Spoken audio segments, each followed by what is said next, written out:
दिल बड़ा होना चाहिए। बातें तो सभी बड़ी बड़ी कर लेते हैं। पैर में लगने वाली चोट हमें संभाल कर चलना सिखाती है और वहीं मन में लगने वाली चोट हमें संभल कर जीना सिखाती है।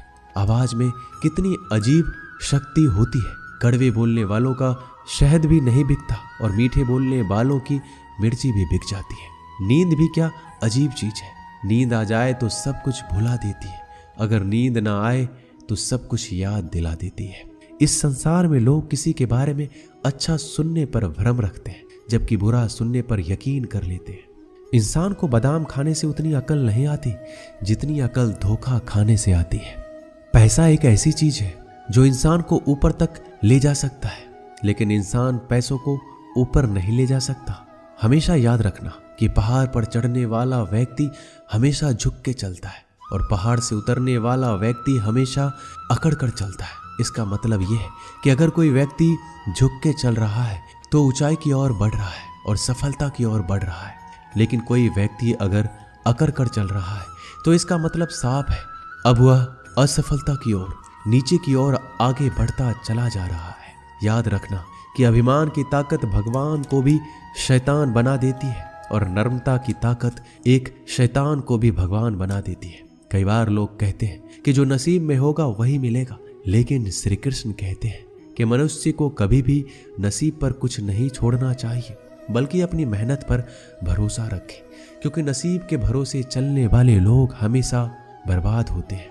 मनुष्य को काम करने के लिए हमेशा व्यवस्थित रहना चाहिए, क्योंकि बिना व्यवस्था के काम करने वाले लोग ना तो कभी सफल होते हैं, ना ही कभी उन्हें कोई सुख प्राप्त होता है। बिना वजह धन खर्च नहीं करना चाहिए, बल्कि धन को संग्रह करके रखना चाहिए, ताकि भविष्य में आने वाली मुसीबतों का सामना किया जा सके। किसी भी चीज की अति बहुत बुरी होती है, फिर चाहे वो सुंदरता हो या फिर पैसा। इसलिए मनुष्य को सुंदरता या पैसों पर घमंड नहीं करना चाहिए। एक बार एक किसान भगवान से बहुत ही नाराज हो गया। किसान बहुत मेहनती था, वह बहुत मेहनत से खेतों में अनाज उगाता, उसकी देखभाल करता था, पर अक्सर उसकी फसल खराब हो जाती थी। कभी सूखा पड़ जाता, कभी बाढ़ आ जाती, कभी तेज धूप, कभी आंधी की वजह से उसका फसल खराब हो जाता। एक दिन वह किसान गुस्से में आसमान की ओर देखकर भगवान से कहा, हे ईश्वर, आपको लोग सर्वज्ञाता मानते हैं, आप सब जानते हैं, कहते हैं कि आपके इच्छा के बिना एक पत्ता भी नहीं हिलता। मुझे तो लगता है कि आप छोटी सी छोटी बात भी नहीं जानते। आपको ये भी नहीं पता कि खेती बाड़ी कैसे करते हैं। अगर आप जानते होते तो हर समय जो बाढ़, आंधी और तूफान आते हैं वो कभी नहीं आते। आप नहीं जानते कि कितना नुकसान उठाना पड़ता है हम किसानों को। यदि आप मेरे हाथ में यह शक्ति दे दे कि जैसा मैं चाहूँ मैं मौसम वैसा कर दूं, फिर आप देखना मैं अन्न के भंडार लगा दूंगा। भगवान इस किसान के तीखे वाक्य सुनकर मुस्कुरा रहे थे और किसान के सामने प्रकट होकर बोले, मैं आज से तुझे यह शक्ति देता हूँ, तुम अपनी खेतों पर तुम्हारी जैसी इच्छा हो तुम वैसा मौसम कर दो, मैं बिल्कुल भी दखल नहीं दूंगा, तुम्हारे इच्छा से सब कुछ होगा। किसान बहुत खुश हो गया। किसान ने गेहूं की फसल अपने खेत में बोई। जब उसे लगा कि खेतों को धूप चाहिए तो खेतों को धूप मिले, जब पानी बरसना चाहिए तब पानी बरसे। आंधी, तूफान, बाढ़ कुछ भी अपने खेतों पर आने नहीं दिया। किसान के खेत में इस वर्ष ऐसी फसल हुई जैसे कभी नहीं हुई थी। हरी भरी लहलहाती फसल। मन ही मन वह बहुत ही खुश हो गया और सोचने लगा, अब सबूत के साथ दिखाऊंगा भगवान को कि इसे कहते हैं शक्ति का सही उपयोग। मेरी सफलता देखकर उन्हें अपने नियम जरूर बदलने पड़ेंगे। कुछ दिन गुजरे, फसल कटने को तैयार हो गए। किसान बहुत उत्सुकता के साथ फसल को काटने लगा, पर जैसे ही उसकी नजर गेहूं की बालियों पर गया तो उसने अपना सिर पीट लिया। वह रोने चिल्लाने लगा। गेहूं की एक भी बाली के अंदर गेहूं का दाना नहीं था, सारी बालियां अंदर से खाली थी। किसान बहुत दुखी हो गया। उसने भगवान को रोते हुए पुकारा, हे प्रभु, तुमने मेरे साथ क्या किया? क्या तुमने मुझे कोई सजा दी? भगवान बोले, पुत्र, ये तो होना ही था।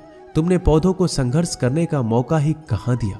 ना तो तुमने उन्हें आंधियों से जूझने का मौका दिया, ना ही तेज बारिश सहने दिया, ना ही धूप में तपने दिया।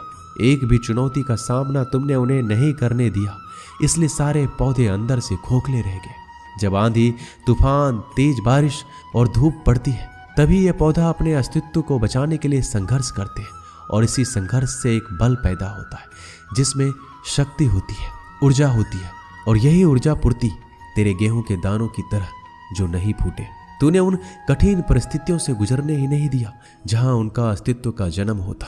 सारी बालियां इसलिए खाली है, इसमें एक भी गेहूं का दाना इसलिए नहीं है क्योंकि तुमने अपने पौधे को संघर्ष कराया ही नहीं। याद रखिए, स्वर्ण में स्वर्णीय आवाज तभी आती है जब वह आग में तपने, गलने और हथौड़े से पीटने जैसे संघर्षों से गुजरता है।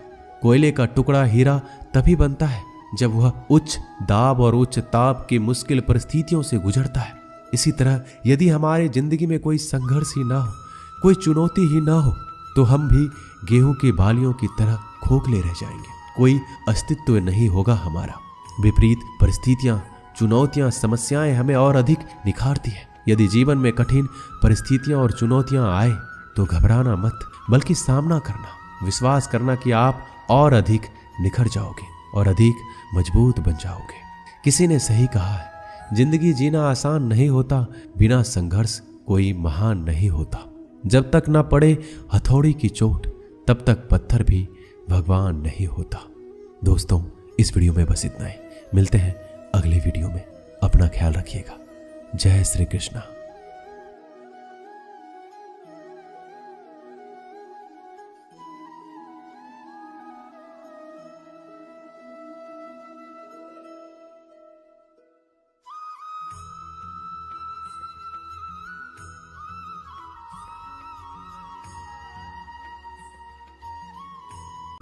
दिल बड़ा होना चाहिए। बातें तो सभी बड़ी बड़ी कर लेते हैं।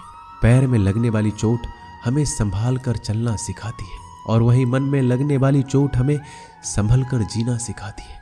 आवाज में कितनी अजीब शक्ति होती है। कड़वे बोलने वालों का शहद भी नहीं बिकता और मीठे बोलने वालों की मिर्ची भी बिक जाती है। नींद भी क्या अजीब चीज है। नींद आ जाए तो सब कुछ भुला देती है, अगर नींद ना आए तो सब कुछ याद दिला देती है। इस संसार में लोग किसी के बारे में अच्छा सुनने पर भ्रम रखते हैं, जबकि बुरा सुनने पर यकीन कर लेते हैं। इंसान को बादाम खाने से उतनी अकल नहीं आती जितनी अकल धोखा खाने से आती है। पैसा एक ऐसी चीज है जो इंसान को ऊपर तक ले जा सकता है, लेकिन इंसान पैसों को ऊपर नहीं ले जा सकता। हमेशा याद रखना कि पहाड़ पर चढ़ने वाला व्यक्ति हमेशा झुक के चलता है और पहाड़ से उतरने वाला व्यक्ति हमेशा अकड़ कर चलता है। इसका मतलब यह है कि अगर कोई व्यक्ति झुक के चल रहा है तो ऊंचाई की ओर बढ़ रहा है और सफलता की ओर बढ़ रहा है, लेकिन कोई व्यक्ति अगर अकड़ कर चल रहा है तो इसका मतलब साफ है, अब वह असफलता की ओर, नीचे की ओर आगे बढ़ता चला जा रहा है। याद रखना कि अभिमान की ताकत भगवान को भी शैतान बना देती है और नम्रता की ताकत एक शैतान को भी भगवान बना देती है। कई बार लोग कहते हैं कि जो नसीब में होगा वही मिलेगा, लेकिन श्री कृष्ण कहते हैं कि मनुष्य को कभी भी नसीब पर कुछ नहीं छोड़ना चाहिए, बल्कि अपनी मेहनत पर भरोसा रखे, क्योंकि नसीब के भरोसे चलने वाले लोग हमेशा बर्बाद होते हैं। मनुष्य को काम करने के लिए हमेशा व्यवस्थित रहना चाहिए, क्योंकि बिना व्यवस्था के काम करने वाले लोग ना तो कभी सफल होते हैं, ना ही कभी उन्हें कोई सुख प्राप्त होता है। बिना वजह धन खर्च नहीं करना चाहिए, बल्कि धन को संग्रह करके रखना चाहिए, ताकि भविष्य में आने वाली मुसीबतों का सामना किया जा सके। किसी भी चीज की अति बहुत बुरी होती है, फिर चाहे वो सुंदरता हो या फिर पैसा। इसलिए मनुष्य को सुंदरता या पैसों पर घमंड नहीं करना चाहिए। एक बार एक किसान भगवान से बहुत ही नाराज हो गया। किसान बहुत मेहनती था, वह बहुत मेहनत से खेतों में अनाज उगाता, उसकी देखभाल करता था, पर अक्सर उसकी फसल खराब हो जाती थी। कभी सूखा पड़ जाता, कभी बाढ़ आ जाती, कभी तेज धूप, कभी आंधी की वजह से उसका फसल खराब हो जाता। एक दिन वह किसान गुस्से में आसमान की ओर देखकर भगवान से कहा, हे ईश्वर, आपको लोग सर्वज्ञाता मानते हैं, आप सब जानते हैं, कहते हैं कि आपके इच्छा के बिना एक पत्ता भी नहीं हिलता। मुझे तो लगता है कि आप छोटी सी छोटी बात भी नहीं जानते। आपको ये भी नहीं पता कि खेती बाड़ी कैसे करते हैं। अगर आप जानते होते तो हर समय जो बाढ़, आंधी और तूफान आते हैं वो कभी नहीं आते।